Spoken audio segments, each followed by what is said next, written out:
నమస్తే అందరికీ. రంగారెడ్డి జిల్లా షాబాద్ మండలం దైవాలగూడలో ఒక సంఘటన చోటు చేసుకుంది. రాష్ట్ర వ్యాప్తంగా ఇది ఇప్పుడు సంచలనం రేపుతుంది. ఒకటి కాదు, రెండు కాదు, డైరెక్ట్ ఆరుగురిని చంపేసిండు వాడు. గతంలో ఆల్రెడీ ఒక మర్డర్ కేసు ఉందంట వాడి మీద. ఇప్పుడు వెనకాల కనిపిస్తున్నటువంటి వాడి పేరు రాజ్ కుమార్. పోక్సో కేసులో జైలుకు పోయిండు. మరి పోక్సో కేసులో జైలుకు పోయిన వాళ్ళకి అంత ఈజీగా బెయిల్ ఎందుకు ఇస్తున్నారు అసలు? బెయిల్ ఇస్తే ఇట్లుంటుంది. పొలిటికల్ ఇన్ఫ్లుయెన్స్తోనో లేకపోతే రాజకీయ అండదండలతోనో పోలీస్ వ్యవస్థల్ని కోర్టులను మేనేజ్ చేసి బయటికి తీసుకొస్తే ఇట్లాంటి పరిస్థితులు ఉంటాయి. ఇప్పుడు వాడు ఎంతమందిని చంపిండు? ఆరుగురిని ఊచకొత్త కోసిండు కదా. పోలీసులు ఏం చేస్తున్నారు? డీజీపీ సివి ఆనంద్ గారు ఏం చేస్తున్నారు? ముఖ్యమంత్రి, హోమ్ మినిస్టర్ మీరే. ఈరోజు ల్యాండ్ ఆర్డర్ కాపాడాల్సిన రేవంత్ రెడ్డి ఏం చేస్తున్నాడు? ఈరోజు ఆరుగురు ఒక మనిషిని ఇంకో మనిషి చంపే హక్కు ఎక్కడా లేదు రాజ్యాంగంలో. ఉరేసే హక్కు కూడా లేదు. కానీ కొన్ని చట్టాలలో వాడు కఠినమైన ఇట్లాంటి పనులు చేసినప్పుడు ఉరేయాలనిపిస్తుంది చట్టాలకు కూడా. మరి వాడు ఆరుగురిని చంపిన దాకా పోలీసు వ్యవస్థ ఏంది? నిద్రపోతుందా? వాడు ఏం చేసిండు?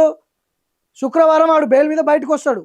శనివారం తెల్లారుజామున పోయి ఆ పోక్సో కేసు పెట్టినటువంటి ఫ్యామిలీ మెంబర్స్ ఉంటారు కదా, వాళ్ళ అమ్మాయిని, ఆ పోక్సో మైనర్ బాధితురాల్ని బయటకు గుంజుకొని పోతుంటే వాళ్ళ నాయనమ్మ వాళ్ళ అమ్మ ఇద్దరు అడ్డొచ్చిన పాపానికి ఫస్ట్ వాళ్ళిద్దరిని లేపేసిండు. కత్తితో పట్ట పొడి చేసి వాళ్ళ నాయనమ్మని వాళ్ళ అమ్మని పొడి చేసి ఈ అమ్మాయిని బలవంతంగా గుంజుకొని తీసుకుపోయి అక్కడెక్కడ ఆ దైవాలగూడకు సంబంధించిన శివారులో చెరువు దగ్గర తీసుకుపోయి పీక కోసి చంపేసిండు.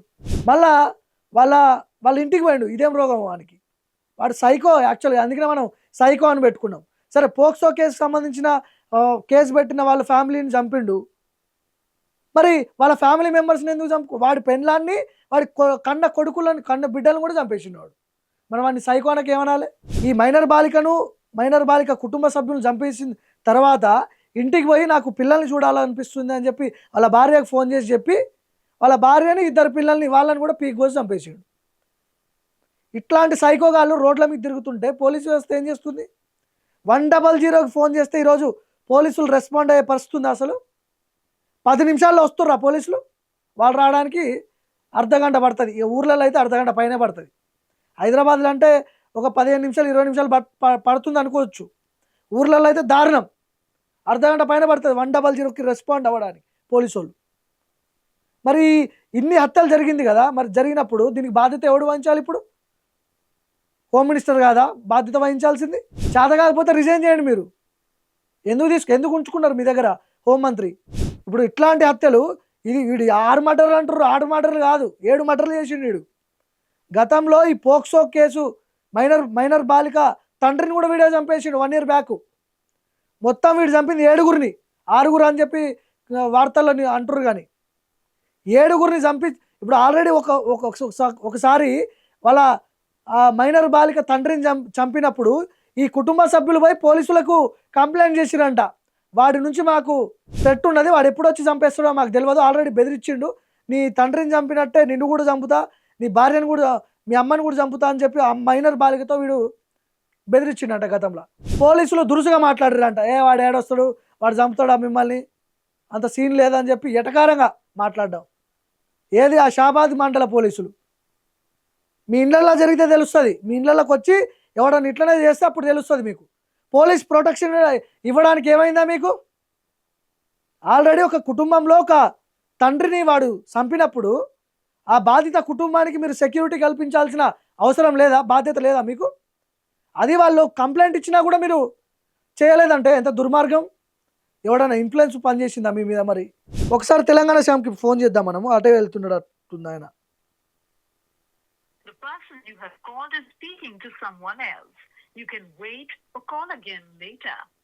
మీరు కాల్ చేస్తున్న హలో, తెలంగాణ శ్యామ్ గారు, మీరు లైవ్ లో ఉన్నారు. నమస్తే. బాగున్నా. వెళ్తున్నారా అటు షాబాదు? దారిలో ఉన్న వర్గం ఓవరాల్ ఎక్కినాం. నేను మా పార్టీ సభ్యులు మిత్రులు వెళ్తాను. ఏంది, ఎంతమందిని చంపిండు అసలు? ఏంది అసలు కథ? ఏంది మీది? మీరు కూడా, మీ దృష్టి కూడా వచ్చి ఉంటది, చూస్తా ఉన్నారు కదా. రాష్ట్ర ప్రజలు తెలంగాణలో ల్యాండ్ ఆర్డర్ కంట్రోల్లో లేదు, శాఖ మంత్రి దగ్గర పెట్టుకొని ఈ రాష్ట్రంలో ఎంత నిర్లక్ష్యమైనటువంటి పోలీసు యంత్రాంగం పనిచేస్తుందో స్పష్టంగా కనపడతా ఉంది మన కళ్ళకద్దినట్టు. ఓకే. దుర్మార్గుడు ఒక మైనర్ బాలికని అత్యాచారం చేసింది కాకుండా తన పైన కేసు అయితే నా మీదే కేసు పెడతారని బయటకు వచ్చి కన్న పిల్లలని కట్టుకున్న భార్యని కేసు పెట్టినటువంటి బాలిక తల్లిని ఆ బాలిక వాళ్ళ అమ్మమ్మని హతమార్చాడు అంటే ఈ రాష్ట్రంలో పోలీసు యంత్రాంగం అంటే నిందితుల పక్షాన్ని నిలబడతా ఉన్నా బాధితుల పక్షాన్ని నిలబడతా ఉన్నా అని స్పష్టంగా అర్థమవుతుంది. ఇప్పుడు హోంమంత్రి కూడా ముఖ్యమంత్రి దగ్గరే ఉంది కదా.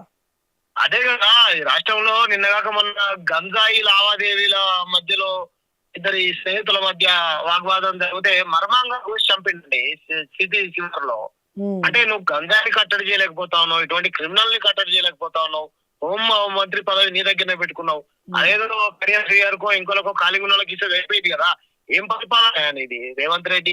మీ ఛానల్ వేదికగా అడుగుతున్నావు నేను రేవంత్ రెడ్డిని, నిన్ను కాపాడుకోవడానికి పనిచేస్తుంది ఇంటెలిజెన్స్ గానీ ఇటువంటి అమాయకమైనటువంటి ప్రజలను కాపాడతానుకున్నా చిన్న పిల్లలు 2 సంవత్సరాల పిల్లలు. ఏదో నీ మనవాడికి అయితే నువ్వు మంచిగా దాని మీద కూర్చోబెట్టుకుని పూరి లేపించుకుంటూ ఇచ్చుకున్నావు మంచిదే. మరి నీ మనవాళ్ళలాగా మిగతా వాళ్ళ మనవాళ్ళు మంచిగా ఉండొద్దా, వాళ్ళు బతుకోద్దా? ఇటువంటి క్రిమినల్స్ వచ్చి ఇంటికి వెళ్ళి అర్ధరాత్రి 11 గంటల నుంచి 1 గంట వరకు 6 చంపారంటే ఎంత దుర్మార్గుడు అయి ఉంటాడు? ఇటువంటి కాలంలో నీ పోలీస్ యంత్రాంగం ఎట్లా పనిచేయాలి?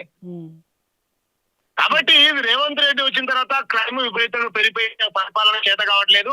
ఈ తన్నే రోజు ప్రజలు తన్నేటువంటి రోజు దగ్గరలో ఉన్నది. ఇప్పుడు ఈ రాజ్ కుమార్ గారు కూడా పరారీలో ఉండు, దొరకలే ఇంకా లేడు. వాడు ఇంకా ఎంతమంది చంపుతాడో కూడా క్లారిటీ లేదు, ఎవరికి క్లారిటీ లేదు కదా.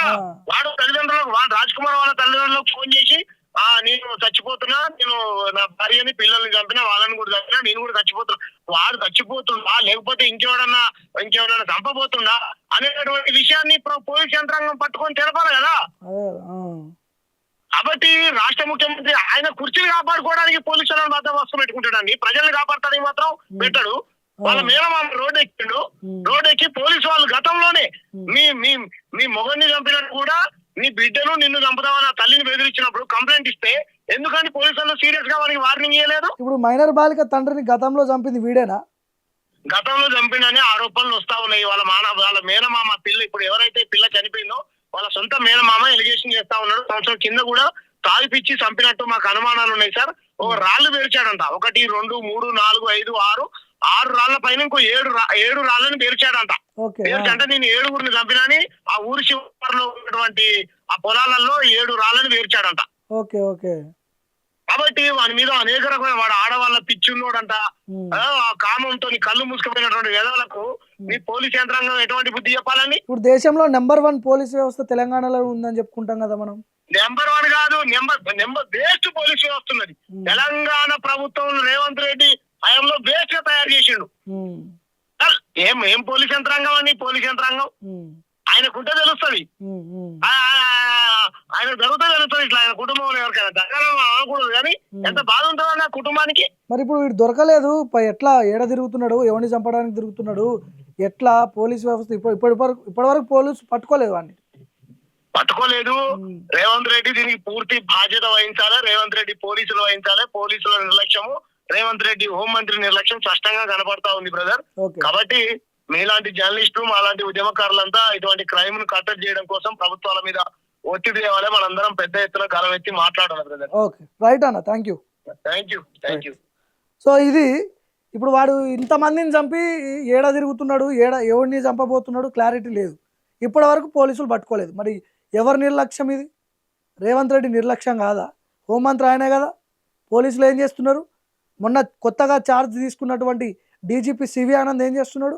ఎక్కడెక్కడో ఉన్నోడిని తీసుకొచ్చి ఇక్కడ పట్టుకుంటారు, వీడిని పట్టుకోలేకపోతున్నారు ఎందుకు?